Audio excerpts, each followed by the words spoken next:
இந்த க்ஷேத்திரம் திருக்காஞ்சி என்று பேர். காஞ்சினால மின்னுதல்னு அர்த்தம். திருக்காஞ்சி அப்படின்னா அம்பிகையினுடைய சரீரத்தில் இருக்கக்கூடிய நகைகள்லாம் மின்னுவது போல ஒரு இடம் அப்படிங்கிறதுனால இந்த இடம் வந்து திருக்காஞ்சி என்று பெயர். அவர் கையினால பிரதிஷ்டை செய்யப்பட்ட சிவலிங்கம் தான் இங்க இருக்கக்கூடிய மூலவர் கங்கை வராக நதீஸ்வரர். ரொம்ப பழமையான ஆலயம். அகத்தியர் காலத்து சிவாலயம். அகத்தியர் காட்சி கொடுத்த இடம். இங்க எல்லாரும் வந்து தரிசனம் பண்ணதுனால அங்க சதாசிவமூர்த்தி ஒரு விக்கிரகம் கட்டின்னு இருக்கும். 108 அடி உயரத்துல கட்டி.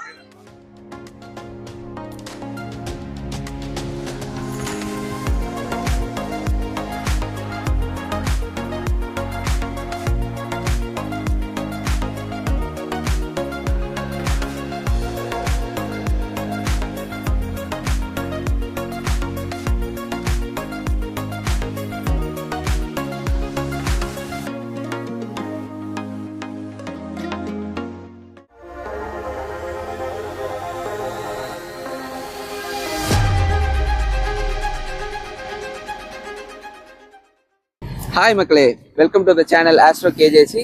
ஸோ நம்ம சேனலில் தொடர்ச்சியாக நம்ம ஆஸ்ட்ராலஜி அண்ட் ஆன்மீக பயணங்கள் ரிலேட்டடான வீடியோஸ் கொடுத்துட்ருக்கோம்.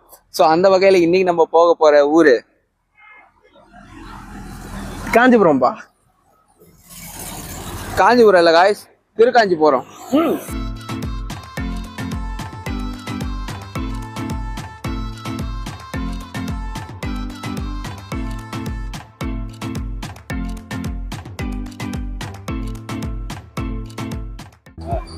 ஃப்ரெண்ட்ஸ், நம்ம ஃபைனலாக கோயிலை ரீச் பண்ணிட்டோம். ஸோ நாங்கள் எந்த ரூட்டில் வந்தோம் அப்படின்னு பார்த்தீங்கன்னாக்கா, பைபாஸை வந்து நாங்கள் பாண்டிச்சேரிக்கு இறங்கல, ஜஸ்ட் அப்படியே கடலூர் பைபாஸில் கண்டினியூ பண்ணோம் விழுப்புரம் டு பாண்டிச்சேரி வர வழியில்.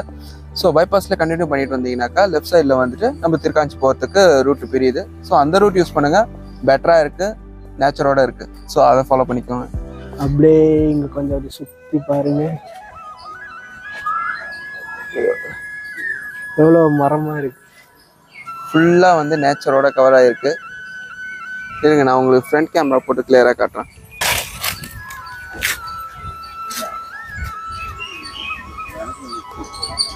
ஒரு ஸ்பெஷல் என்னன்னு பார்த்தீங்கன்னா, இந்த கோயிலுக்கு பின்னாடியே வந்து ஒரு ஆறு போகுது. அதையும் நம்ம கேப்சர் பண்ணுவோம் இந்த வீடியோஸில்.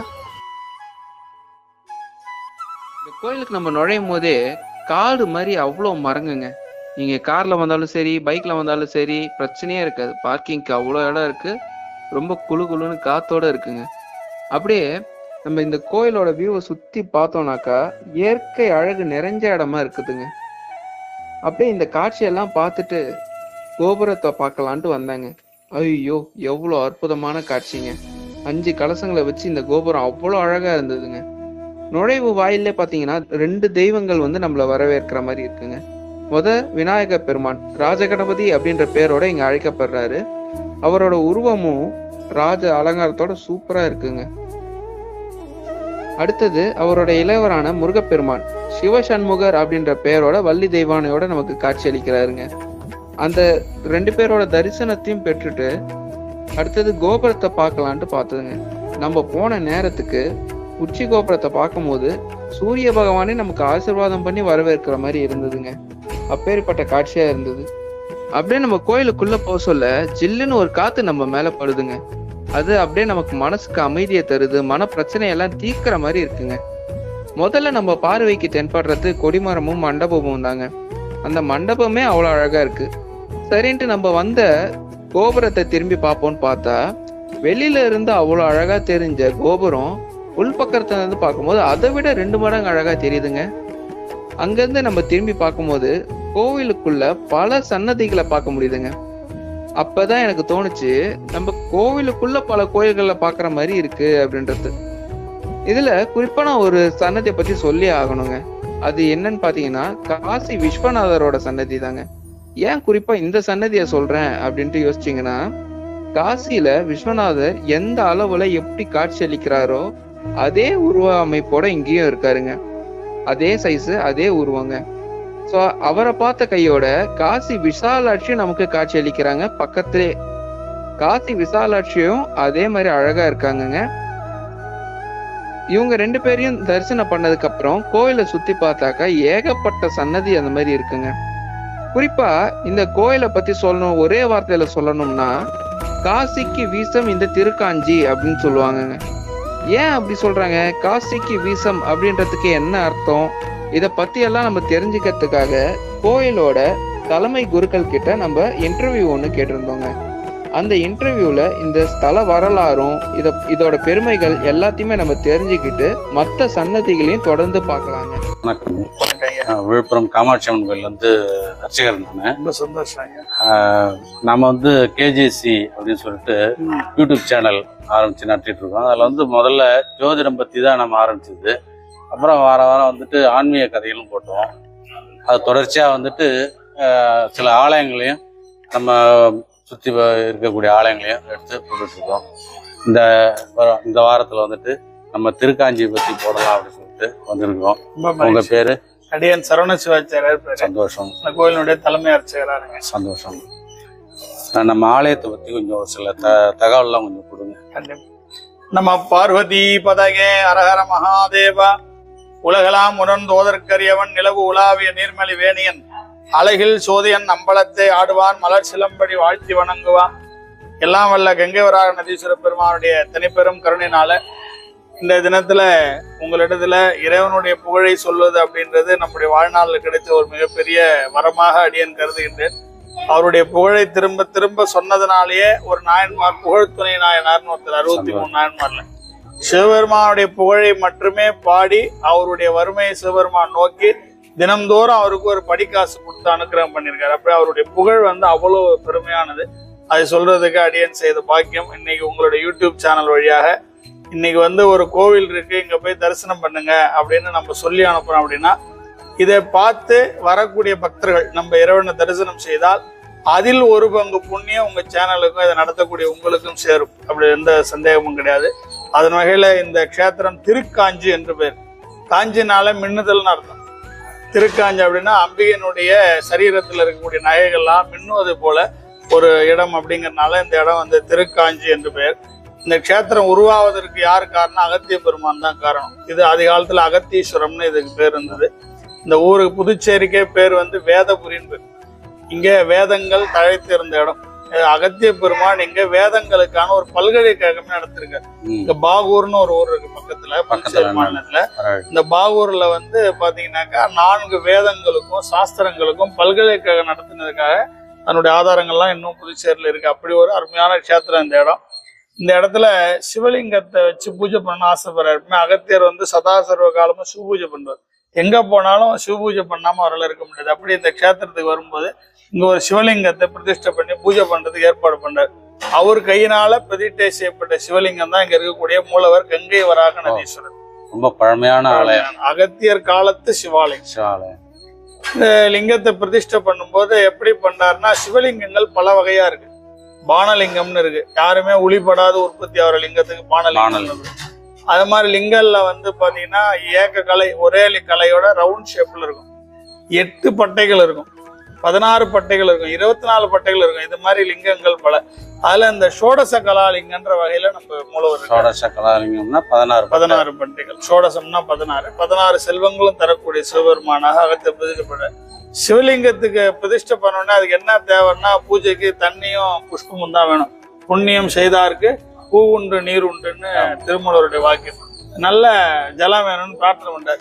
பிரார்த்தனை பண்ணும்போது இங்க செஞ்சில உற்பத்தி ஆகி புதுச்சேரி கடல்கள்ல ஒரு நதி கலக வராக நதின்னு பேர். அந்த காலம் மகாவிஷ்ணுனுடைய 3வது அவதாரமாகிய வராக பெருமான் அவருடைய கொம்புனால கீறி உற்பத்தி பண்ண நதினால அதுக்கு வராக நதி. இந்த நதியை திருக்காஞ்சி என்ற இந்த இடத்து பக்கம் திருப்பணம், பூஜைக்கு ஜலம் வேணும்னு அகத்தியர் பிரார்த்தனை பண்ணதுனால அவருடைய பிரார்த்தனைக்கு இணங்க சிவபெருமான் வராகத்தை சொல்றார், இந்த நதியை திருப்புங்க அப்படின்னு. அதனால மேற்கிருந்து கிழக்கு போகக்கூடிய நதி திருக்காஞ்சி என்ற க்ஷேத்திரத்தாக வடக்கு பக்கமா பாஞ்சு மீண்டும் கிழக்க கடற்கரையில போய் கலக்குது. உத்தர கங்கையா மாறும். அதெல்லாம் உத்திர வாகினி அப்படின்னு இந்த இடத்துக்கு பேரு. அதனால கங்கைக்கு நிகரான தீர்த்தம் இங்க இருக்கக்கூடிய க்ஷேத்திரம். அதனால அகத்தியர் அந்த வராக நதிக்கு சங்கராபரணின்னு பேர் வைக்கிறார். சங்கரன்னா சிவபெருமான், ஆபரணம்னா அவர் சூடி கொண்டிருக்கிறது. கங்கையை வந்து ஆபரணமா சிவபெருமான் அணிந்திருப்பதனால கங்கையோட இன்னொரு பேர் தான் சங்கராபரணி. அதுதான் அந்த நதியினுடைய விஷயம். ஒரு கோயிலுக்கு போறோம் அப்படின்னா 3 வகை சிறப்பு முக்கியமானது. மூர்த்தி, தலம், தீர்த்தம்னு சொல்லுவாங்க. அந்த 3 இருக்கக்கூடிய க்ஷேத்திரம் இது. இந்த ஸ்தலம் திருக்காஞ்சி. இறைவன் கெங்கவராக நதீஸ்வரர், அகத்தியா பிரதிஷ்டை செய்யப்பட்ட மூர்த்தி, தீர்த்தம் சங்கராபரணி தீர்த்தம். இந்த மாதிரி 3 வகை சிறப்புமிக்க க்ஷேத்திரம் நம்ம கோவில். இங்க வந்து பாத்தீங்கன்னா ஒரு புராண ரீதியான ஒரு கதை உண்டு. புராணம் என்னன்னாக்கா, காசிக்கு காலத்துல இறந்தவங்களுடைய அஸ்தியை கொண்டு போய் கரைக்கிறது நம்முடைய இந்து மதத்துடைய மரபு. அந்த மரபுப்படி ஒருத்தர் வந்து அவங்க அப்பாவுடைய அஸ்தியை காசிக்கு எடுத்துன்னு போனார்.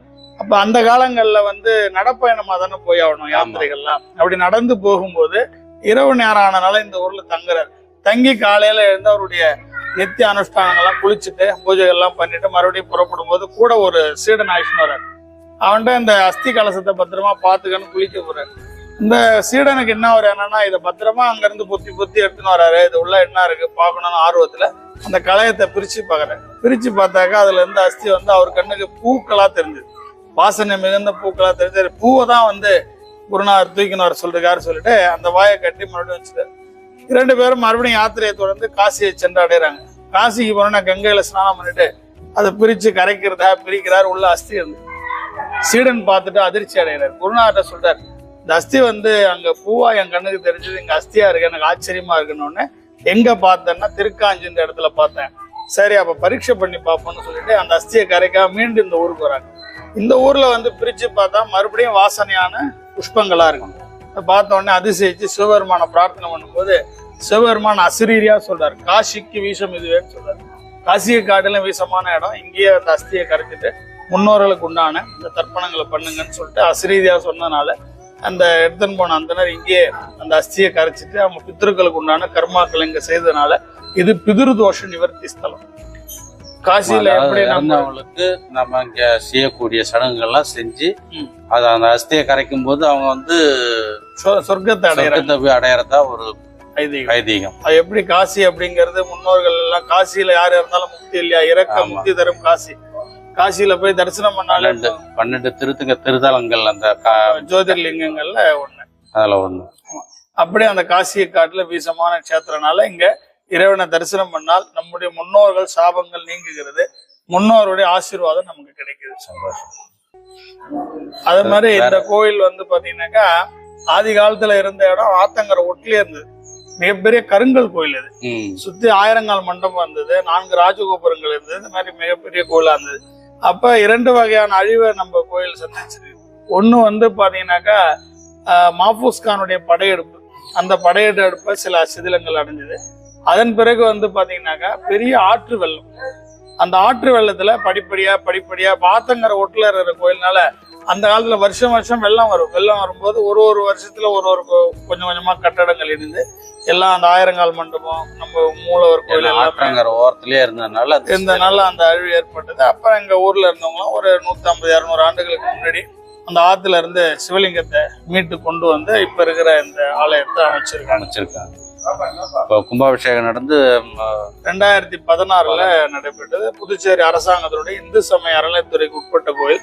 அவங்களுடைய முயற்சியினாலே, முதல்வர் முயற்சினாலையும், அவங்களுடைய அரசு, புதுவை அரசு அவங்க கட்டுப்பாட்டுல இருக்க அவங்களுடைய நிதி உதவினாலையும் பக்தர்கள் உதவினாலையும் இந்த அளவு சிறப்பா கும்பாபிஷேகம் பண்ணிருக்கு. இப்ப வந்து பாத்தீங்கன்னாக்கா நம்ம கோயில்ல அகத்தியர் காட்சி கொடுத்த இடத்துல ஒரு 108 சிவலிங்கங்கள் பிரதிஷ்டை சேரும். அங்க காசில இருந்து எடுத்துன்னு வந்து பிரதிஷ்டை பண்றோம். அந்த அகத்தியர் காட்சி கொடுத்த இடம் இங்க எல்லாரும் வந்து தரிசனம் பண்றதுனால அங்க சதாசிவமூர்த்தி ஒரு விக்கிரகம் கட்டின்னு இருக்கும்.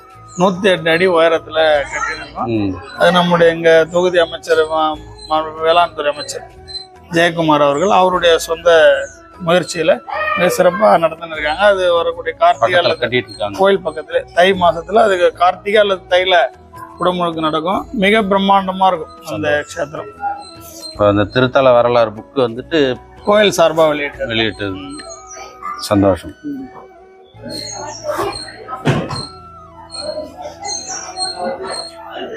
நன்றி, வணக்கம். நன்றி, ரொம்ப சந்தோஷம். ரொம்ப அற்புதமா விளக்கம் கொடுத்தீங்க. இறைவனுடைய இந்த பெருமையை நீங்க கொண்டு போய் உங்க யூடியூப் சேனல் வழியா 10 பேருக்கு சேர்க்கும் போது இறைவனுடைய பரிபூர்ணமான திருவருள் உங்களுக்கும் குடும்பத்தாருக்கும் சிறப்பா கிடைன்னு பார்க்கலாம். சந்தோஷம். நன்றி. Welcome back friends. நம்ம ஸ்தல வரலாறு வந்து குருஜி கிட்ட கேட்டுக்கிட்டோம். அதோட பரிசா நமக்கு ஸ்தல வரலாறோட புக்கும் கொடுத்துருக்காங்க. ஸோ நம்ம அப்படியே கோயிலை தொடர்ந்து பார்ப்போம். காமாட்சி அம்மன் சன்னதி. இங்க காமாட்சி அம்மன் நின்ன கோலத்துல காட்சி அளிக்கிறாங்க. அடுத்தது சரபேஸ்வரரை தரிசனம் பண்ணிட்டு வந்துருவோம். அவரை தொடர்ந்து நம்ம கால பைரவரை தரிசனம் பண்ண போறோங்க. கால பைரவர் நம்ம வாழ்விக்கே வந்து ஆதாரமா இருக்கக்கூடியவர். அவரை நம்ம இங்க தரிசனம் பண்ண முடியுது. அவரை தொடர்ந்து நவகிரகங்களை வந்து தரிசனம் பண்ணலாங்க. இந்த நவகிரக ஸ்தலத்துல இருந்து சுத்தி பார்க்கும் போதுதான் தெரியுது இந்த கோயிலோட முழு அழகும். அவ்வளோ அற்புதங்க. நவகிரகங்களை தொடர்ந்து பொங்கு சனியை வந்து தரிசனம் பண்ணலாங்க. அவரை தொடர்ந்து இங்க ஆல மரத்துக்கே இருக்கிற சிவபெருமானையும் நம்ம தரிசனம் பண்ண முடியுதுங்க.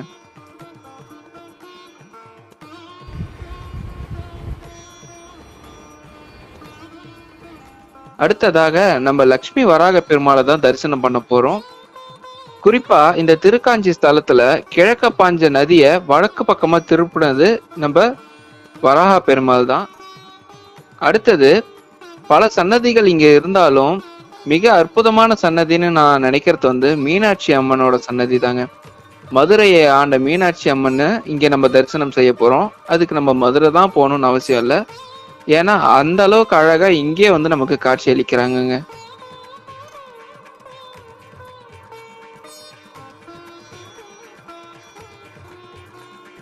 அடுத்ததாக மங்கள வராகியும் வந்து நம்ம தரிசனம் பண்ண முடியுதுங்க. இங்க வராக பெருமானோட அழகு அப்படியே வராகிக்கும் இருக்குதுங்க. 63 நாயன்மார்களையும் நம்ம இங்க தரிசனம் செய்ய முடியுது. இப்போ இந்த கோயிலோட அவுட்டர் ஸ்ட்ரக்சர் அந்த அழகை பார்த்துட்டு வந்துடலாம் வாங்க. எவ்வளவு அற்புதமான காட்சிகளா இருக்கு. எதுக்கும் நம்ம இந்த கோயிலோட நுழைவாயில இருந்து இதை பார்ப்போம். முதல்ல நமக்கு தெரியறதே கலையரங்கம் தாங்க. அதுவும் நம்ம கேமராமேனுக்கு என்ன ஆச்சுன்னு தெரியல, இந்த கோபுரத்தை வளைச்சு வீடியோ போட்டோஸா எடுத்துட்டு இருந்தாரு. இந்த கலையரங்கத்தை தாண்டினதுக்கு அப்புறம் நம்ம போய் ரீச் ஆகிறது தாங்க. நம்ம ரீச் ஆகிற இடம் தாங்க பிதர்களுக்கு தர்ப்பணம் கொடுக்குற இந்த மண்டபம். இந்த இடத்துலதான் நம்ம முன்னோர்களுக்கு தர்ப்பணம் செய்யறாங்க. அதையும் வந்து இந்த மண்டபத்தை தாண்டின உடனே கங்காதேவியோட காட்சி நமக்கு கிடைக்குதுங்க. கங்காதேவியானவங்க முதலை வாகனத்துல இந்த இடத்துல காட்சி அளிக்கிறாங்கங்க. கங்கா கிட்ட ஆசீர்வாதம் பெற்றுட்டு அடுத்து நம்ம நதியை போய் சந்திக்கிறோம். திருக்காஞ்சியின் கங்கையை சந்திக்கலாம் வாங்க. ஏன் இந்த ஆத்த நான் கங்கை அப்படின்ட்டு சொல்றேன்னு பாத்தீங்கன்னா, காசியில கங்கா ஆரத்தி நடக்கிறது எல்லாருக்கும் தெரியுங்க. அதே மாதிரியே இங்க நம்ம திருக்காஞ்சியிலையும் கங்கா ஆரத்தி நடக்குது.